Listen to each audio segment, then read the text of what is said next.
اپنے جذبات کا اظہار کرتے ہوئے اسے اپنی جانب۔ امیرہ نے اس کے چہرے پر جھکتے ہوئے کاظم کی کھلی آنکھوں پر اپنے لب رکھے۔ آپ کا میرے ساتھ ہونے کا جو احساس ہے نا، وہ بہت خوبصورت ہے، کیونکہ آپ ہیں تو امیرہ ہے۔ امیرہ کاظم خان کے بغیر کچھ بھی نہیں۔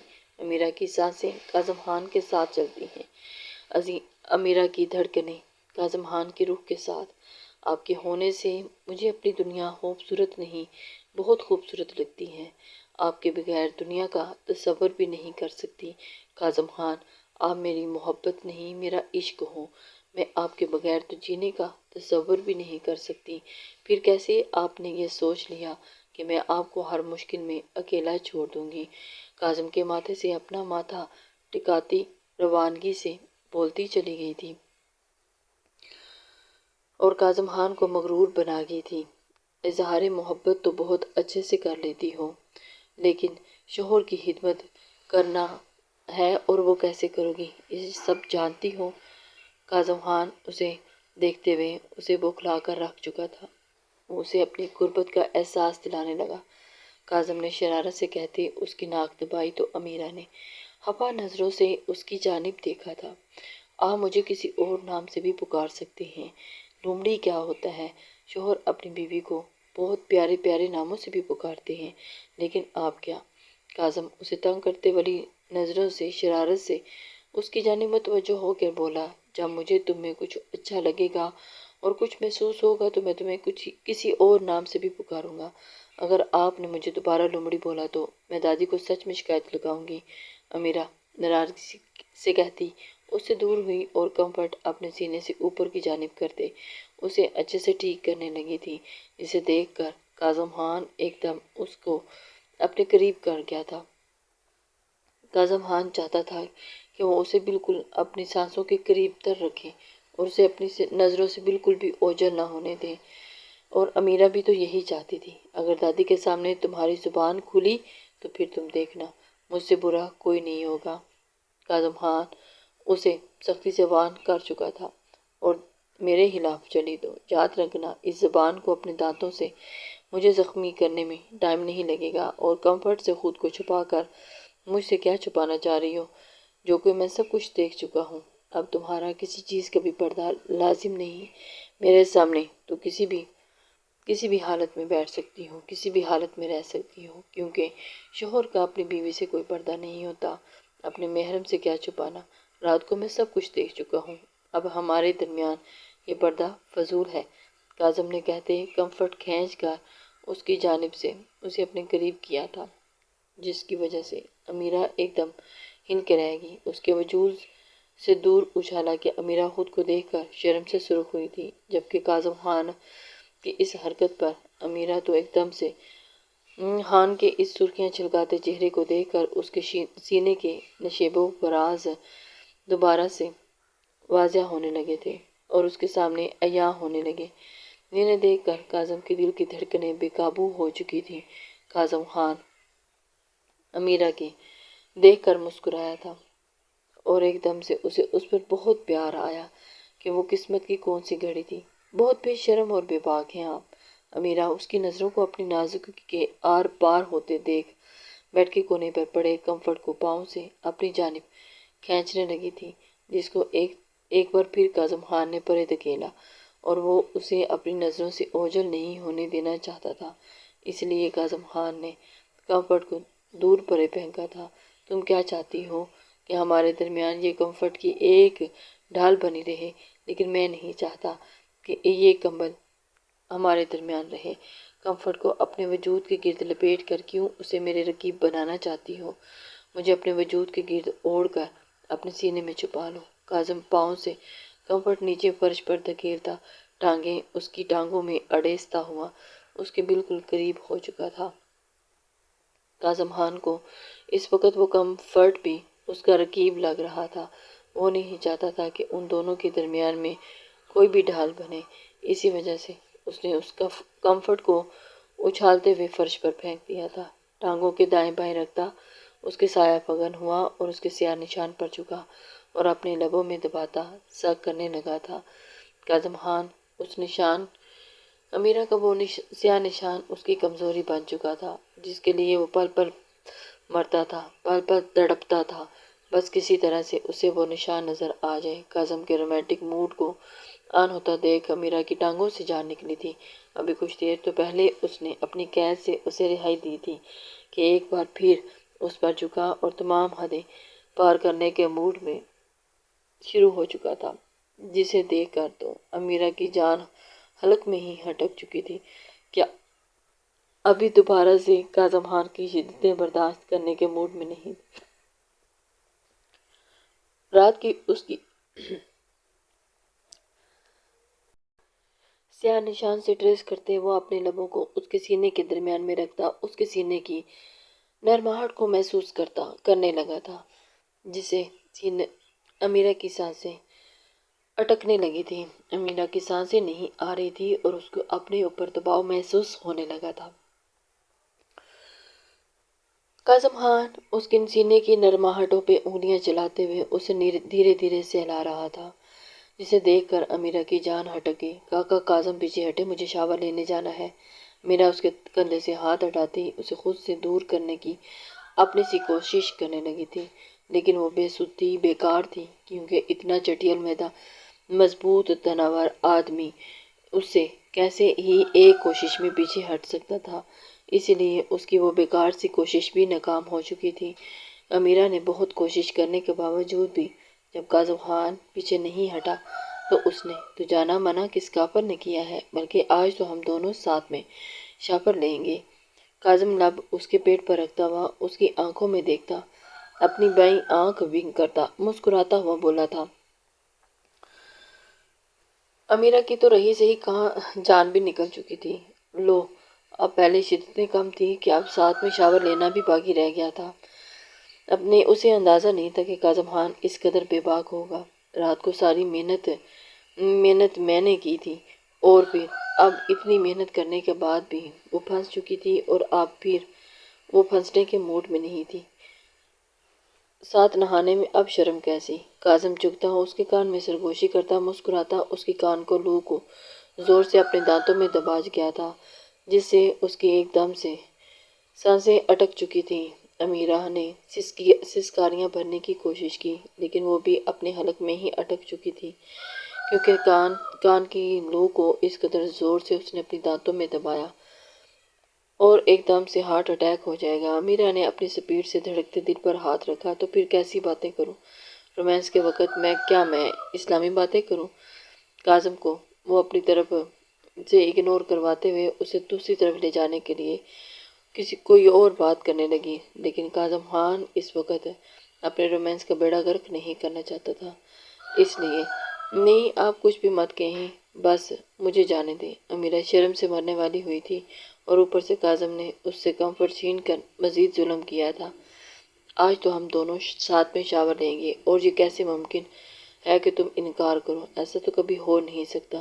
اب کون سی شرم باقی رہ گئی؟ کاظم امیرہ کی جانب دیکھتے ہوئے بولا تھا، جبکہ امیرہ تو پانی پانی ہوئے پڑی تھی۔ اس سفید بدن پر چمکتا یہ سیاہ نشان، اس نے اپنی گیلی زبان اس پر پھیری تھی۔ تمہاری آنکھوں کی رقص کرتی پلکیں آج میری جان نکالنے کے در پہ ہیں۔ کاظم خان اسے اپنی گیلی زبان پھیرتا ہوا اس کے بدن پر اسے اور بھی ہلا کر رکھ گیا تھا، اور اس کی جان ہتھیلی پر آ چکی تھی، اور اس کے پورے وجود پہ گلابی گالوں کے دانتوں کے زور سے دبایا۔ تمہارے لبوں کی نرماہٹ، چکتے دونوں لبوں کو اکٹھے اپنے لبوں میں دبایا، اور یہ سب مجھے کہنے پہ مجبور کرتے ہیں۔ کاظم اس کا ہاتھ تھامتے ہوئے اس کے لبوں کو اپنے لبوں سے دباتے ہوئے اسے خود مجبور کر چکے تھے تک، اور اس کی انگلی کے لمس کو رینگتے آہستہ آہستہ نیچے کی جانب جہاں بولا تھا، اور اس کی انگلی کے لمس کو رینگتے نیچے کی جانب جاتا محسوس کر کے امیرہ نے اس کے ہاتھ پر اپنا ہاتھ رکھتے ایسا کرنے سے روکا تھا۔ امیرہ ہل کے رہ گئی تھی کہ کاظم خان اس قدر بے باکی کا مظاہرہ بھی کر سکتا ہے، اس نے تو کبھی سوچا ہی نہیں تھا۔ شادی تک تو بات ٹھیک تھی، لیکن اس کا زم کا نام پکارا ایک لومڑی کی آنکھوں سے آنسو اچھے نہیں لگتے۔ کاظم نے گمبھیرتا سے کہتے ہوئے اس کی آنکھوں میں ٹھہرے آنسو اپنے لبوں سے چنے اور اسے آنسو صاف کیے اور پھر دوبارہ سے اپنے رومانس میں مصروف ہو گیا تھا۔ گمبھیر نروٹھے لہجے میں گویا ہوئی، اگر وہ مزید کچھ دیر کاظم خان کی قربت میں رہی تو یہ انسان اس کا دل بند کر سکتا تھا۔ پہلے ہی اسے سانسیں رک رک کر آ رہی تھی اور اب یہ انسان اس کی دل بند کرنے کے در پہ تھا۔ امیرہ کی اس کی ایک ایک ادا تو حیران اور پریشان کر رہی تھی۔ وہ اس قدر ششدر ہو کر رہ گئی تھی کہ کاظم نے اپنا بھاری وجود، سارا وزن اس کے نازک وجود کے اوپر رکھا تو امیرہ نے اپنی خفا نظروں سے اس کی کالی آنکھوں میں دیکھا، جو نظریں ایک دوسرے سے ٹکرا کر اسی میں کھو چکی تھیں، اور کاظم نے آہستگی سے، بہت آہستگی سے اپنی کارروائی جاری رکھی۔ کاظم خان اسے دھیرے سے سہلاتے ہوئے اپنے وجود کو اس کے وجود میں سمٹ رہے تھا۔ ہونٹوں سے نہ لے لوں کاکا کاظم، کیوں آپ مجھے مارنے پر تلے ہیں؟ امیرہ کہتی اپنا نچلا ہونٹ باہر کو نکالے اسے روکنے کے در پر تھی، لیکن کاظم خان تو آج کسی کی بات سننے کے موڈ میں بالکل بھی نہیں تھا۔ امیرہ کاظم خان کو تڑپانے کے موڈ میں نہیں تھی، کیونکہ کاظم خان اب اسے تڑپا تڑپا کر اس کے حساب برابر کرنا چاہتا تھا۔ پہلے تمہیں شکایت تھی کہ میں تمہارے پاس نہیں آتا، اور اب جب تمہارے پاس آیا ہوں تو تم رونے لگی ہو۔ کاظم اس کی آنکھوں سے نکلتے آنسوؤں کو صاف کرتا اس کی جانب متوجہ ہوا اور اس کی آنکھوں پر اپنے لب رکھ چکا تھا، جسے ایک دم سے امیرہ ہل کر رہ گئی تھی۔ کاظم خان، مجھے آپ سے کسی قسم کی کوئی شکایت نہیں، مجھے آپ کے ساتھ اب اور جہاں نہیں رکنا، پلیز مجھے گھر لے چلیں۔ امیرہ بچوں کی طرح روتی بولی، کیوں؟ ساری بولڈنس ہوا ہوگی؟ کاظم اس کے باہر کو نکلے لب کو ایک دفعہ پھر اپنے لبوں میں دبا چکا تھا اور دانتوں سے وہ اسے اپنی زبان کو اس کی زبان کے سرکل میں گھمانے لگا اور اسے اس قدر شک کرنے لگا کہ امیرہ آپ بہت بے شرم ہیں۔ مجھے تو آپ شکل سے بہت شریف لگتے تھے، مجھے کیا پتا تھا اس شریف چہرے کے پیچھے ایک بے شرم انسان موجود ہے۔ وہ اس کی اس قدر تعریف کر چکی تھی بے باکی سے کہ کاظم خان اس کی جانب دیکھتے ہوئے اسے گویا کروا رہا تھا، تم بھی تو یہی چاہتی تھی کہ میں تمہارے قریب آؤں، تم سے رومانس کروں، شوہر والا رومانس، تو اور تمہیں ہی تو شوق چڑھا تھا میرے پاس آنے کا، میری شرافت ختم کرنے والی تم خود ہو۔ کاظم خان کہتا ہوا اس کی رونی شکل دیکھ کر مسکراتے ہوئے اسے باور کروا چکا تھا۔ امیرہ کی تو سیٹی گم ہو چکی تھی، امیرہ تو رونے والی ہوئی پڑی تھی اور وہ تو بالکل بوکھلا کے رہ چکی تھی۔ اب امیرہ کی بس ہو چکی تھی، وہ کاظم خان کی منتوں پہ در پہ آ چکی تھی اور کاظم خان اسے اٹھا کر اس کے پاس ہوا، رونا بند کرو۔ کاظم نے اسے اٹھاتے اپنی گود میں بٹھایا اور اسے شرٹ پہنانے لگا۔ امیرہ اس کی گود میں سے ہائپ ہوتی جلدی سے اس کی گود سے نکلنے کی کوشش کرنے لگی، لیکن کاظم خان نے اسے اپنی گود سے اٹھنے نہیں دیا۔ کیا کرتی ہو جانے جانا، ابھی تو دوری برداشت نہیں ہوتی، تم ادھر میری گود میں رہ کر ریلیکس کر سکتی ہو، فریش ہو کر باہر آ جانا، تب تک میں ناشتے کا بندوبست کرتا ہوں۔ کاظم اس کے ہونٹوں کو چومتا، اسے نیچے فرش پر کھڑا کرتا، خود بھی کھڑا ہوا تھا اور باہر کی جانب نکل چکا تھا۔ لاؤنج میں آتے اس نے کچن کا رخ کیا تھا، جہاں پر اسے ناشتے کا بندوبست کروانا تھا، بلکہ خود ہی کرنا تھا، کیونکہ فارم ہاؤس میں کوئی بھی نہیں تھا۔ وہ دونوں اس وقت اکیلے تھے، لیکن کاظم خان کے سامنے رونا نہیں چاہتی تھی، اس لیے کہتی واش روم میں بند ہوئی، پاگل۔ کاظم واش روم کے بند ہونے کے بعد کاظم خان باہر کی جانب نکل پڑا تھا۔ کاظم خان ناشتے کے لیے ارینجمنٹس دیکھنے کے لیے گیا اور امیرہ واش روم میں بند ہو چکی تھی۔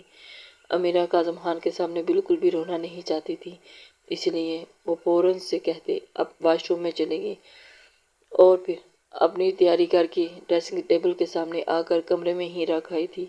کمرے میں مسلسل بجتے الارم کلاک کی آواز ڈسٹرب کر رہی تھی۔ الارم کے بجتے بجتے ہی اس کے کان کی سیٹی گم ہوئی تھی اور وہ فوراً سے الارم بند کرنے کے لیے ہاتھ بڑھاتے ہی بند کیا تھا، اور ہینا کے سینے سے سر اٹھا کر ہینا کے ایک جانب ڈھلکے ہوئے سر کو دیکھتے اس کے لب مسکرائے اور اس نے جھک کر ہینا کی گردن کو اپنے لبوں سے رب کیا تھا اور اس کو سگ کرنے لگا۔ ہینا تو ایک دم سے بوکھلا چکی تھی۔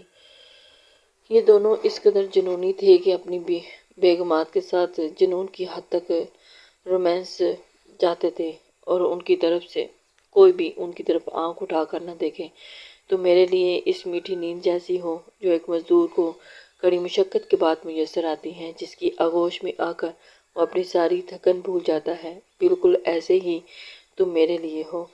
پلیز مجھ سے دور کبھی مت جانا۔ معتصم خان ہنا کی باہوں میں اپنا کندھے پر سر رکھتا ہوا کان میں سرگوشی کرتا، اس کے کان کی لو کو محبت سے چومتا، اس کے اوپر سے اٹھا اور بیڈ سے نیچے اترتے اس نے کمرے کی لائٹ آن کرتے سامنے دیوار پر لگی گھڑی کی جانب دیکھا تھا، جو صبح کے اس وقت 10 بجا رہی تھی، اور کوئی بھی ان کے روم کی جانب نہیں بڑھا تھا۔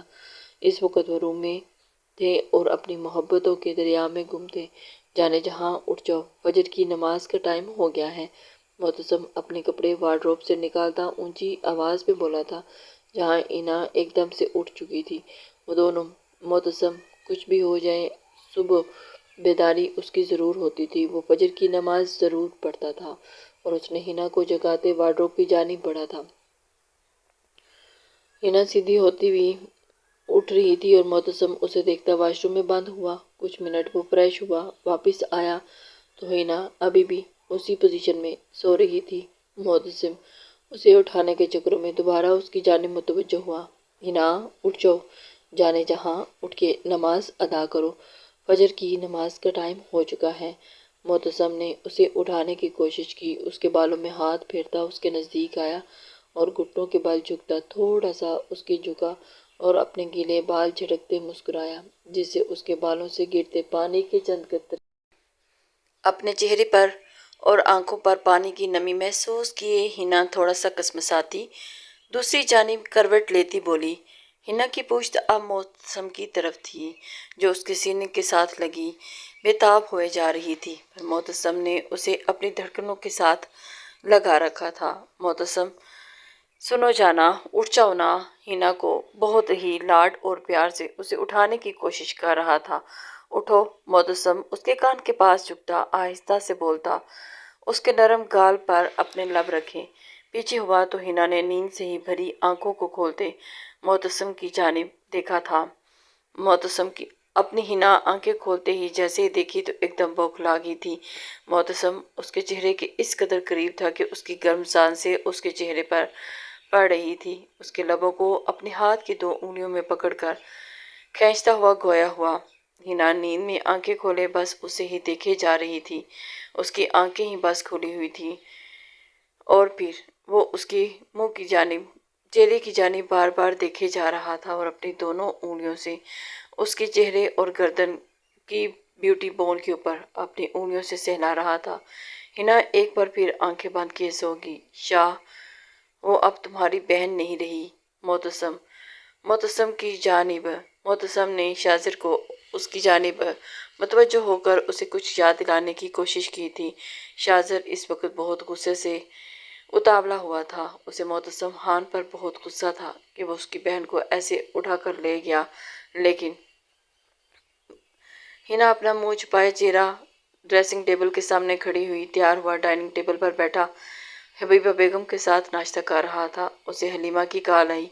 حلیمہ کی کال بند ہوتے ہی وہ اپنی جگہ سے آگ بگولا بنا کھڑا ہوا تھا، اور اس وقت وہ اس کو غصے کی حالت میں دیکھ کر سب بوکھلائے بوکھلائے دیکھ رہے تھے کہ اچانک ڈائننگ ٹیبل سے اٹھتے ہی شاذر انہیں ہنا کے بارے میں بتانا اپنی گاڑی کی چابیاں لینے اپنے کمرے کی جانب گیا تھا، اور اس کے غصے کو دیکھ حبیبہ بیگم بھی اس کے پیچھے پیچھے گئی تھی اور اسے پوچھنے لگی، کیا بات ہے شاذر، کیوں اتنے غصے میں ہو، کیوں اتنا تپ رہے ہو، اتنا آگ بگولا کس بات کی وجہ سے ہو رہے ہو؟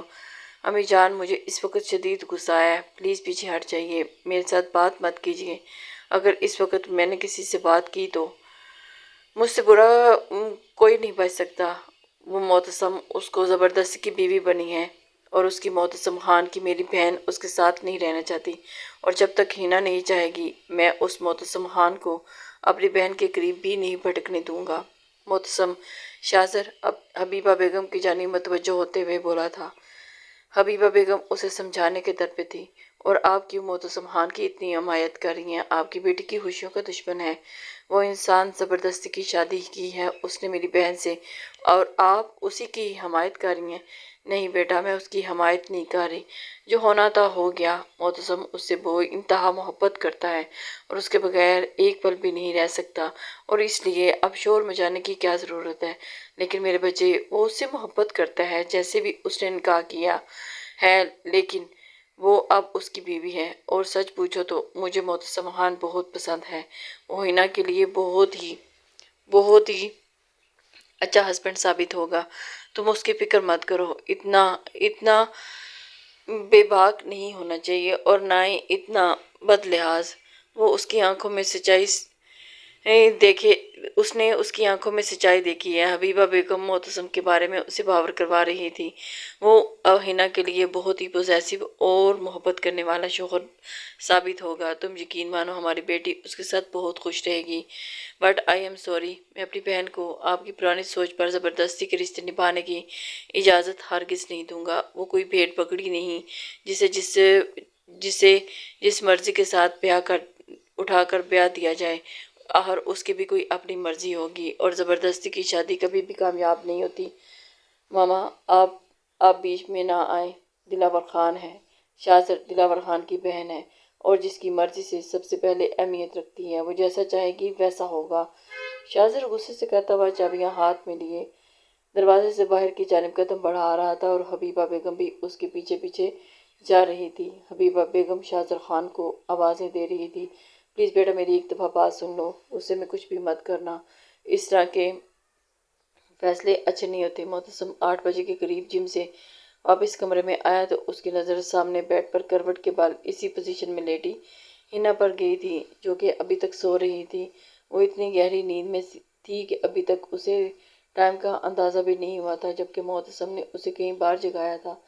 اتنے ایسا لگ رہا تھا جیسے صدیوں سے جاگی تھی، اور آج جب اسے نیند کا موقع ملا تو وہ اپنی مکمل نیند سے بیدار ہونے کی کوشش میں نہیں تھی۔ وہ اپنی نم ہوئی داڑھی پر ہاتھ پھیرتا ہوا ہنا کی جانب بڑھا اور جھٹکے سے اسے اپنی باہوں میں اٹھا کر واش روم کی جانب گیا، اور اسے واش بیسن پر بٹھاتا ہوا اس کے منہ پر پانی کے چھینٹے مارنے لگا تھا، جس سے ہنا بوکھلا گئی تھی اور ایک دم سے حیران ہوتی دیکھ رہی تھی کہ یہ کہاں، میرے ساتھ کیا ہو رہا ہے۔ ہنا جو بڑے آرام سے سو رہی تھی، آنکھوں پر پانی پڑتے ہی وہ ہڑبڑا کر اٹھی اور اپنی پھیلی نیلی آنکھوں اور کھلے منہ کی جانب دیکھتے ہوئے ایک دم سے ہڑبڑا گئی تھی۔ اس کی اس طرح کی حرکت پر ہنا کو شدید تپ چڑھی تھی۔ یہ آپ کیسے کر سکتے ہیں، میرے ساتھ سونے بھی نہیں دے رہے تھے۔ ہنا نے ایک دم سے معتصم خان کی جانب رخ موڑے دیکھا تھا، اور کیسے اتنی گہری نیند سو لیتی ہو۔ معتصم باقاعدہ اس کے چہرے اچھے سے واش کرتا ہوا بولا تھا، جبکہ ہنا اس کی جانب دیکھتے ہوئے خود کو دیکھا تھا۔ اتنے ٹائم کے بعد پرسکون نیند سوئی تھی، اور میں نیند کی بہت بری ہوں، نیند کی حالت میں کہیں پہ بھی سو سکتی ہوں، مجھے نیند بہت پسند ہے، اور میری نیند میں کوئی اگر ڈسٹرب کرے تو۔ اس نے معتصم سے نظریں ہٹاتے ہوئے آس پاس دیکھا، اور اسے کچھ منٹ لگے تھے اس کے حواس بحال ہونے میں۔ اس نے خفا نظروں سے معتصم خان کی جانب دیکھا تھا، جو اس کے ساتھ اس طرح کا رویہ کیے ہوئے تھا۔ ہنا کو تو معتصم خان پہ بہت تپ چڑھی تھی، وہ کیسے اس کی نیند خراب کر سکتا تھا، اسے سونے بھی نہیں دے رہا تھا۔ ہنا کو تو اس قدر غصہ چڑھ گیا تھا، معتصم خان ہاتھ مت لگائیے مجھے، آپ میرے ساتھ ایسا کیسے کر سکتے ہیں۔ ہنا معتصم کے سینے پر ہاتھ رکھتی اسے خود سے دور جھٹکتی واش بیسن سے نیچے اتری تھی۔ آپ کی ہمت کیسے ہوئی مجھے ہاتھ لگانے کی؟ ہنا کو سب کچھ یاد آتے ہی اس کی جانب متوجہ ہوئی تھی، اور اس کا ہاتھ دور سے جھٹکتی ہوئی واپس روم کی جانب بڑھنے ہی لگی تھی کہ معتصم خان نے اسے اپنی جانب کھینچا۔ آپ یہ بھی برداشت نہیں ہوا اور مجھے اٹھا کر واش روم میں لے آئے، یہ بھی بھلا کسی کو اٹھانے کا طریقہ ہوتا ہے؟ ہنا اپنے سامنے کھڑے معتصم کی جانب دیکھتے ہوئے گویا ہوئی تھی، جبکہ معتصم حیران اسی کے رویے سے۔ واہ کیا بات ہے، کب سے اٹھا رہا ہوں، اٹھی نہیں، اٹھنے کا نام نہیں لے رہی تھی، اور اب جب اٹھانے کی کوشش کی تو مجھ کے اوپر ہی چڑھ دوڑی ہے۔ یہ بھی کوئی طریقہ ہوا کسی سے بات کرنے کا؟ اور جب اللہ اللہ کر کے نیند اس پر مہربان ہو ہی گئی تھی، معتصم خان شیطان کی طرح پھر سے اس کے سر پر نازل ہو گیا تھا۔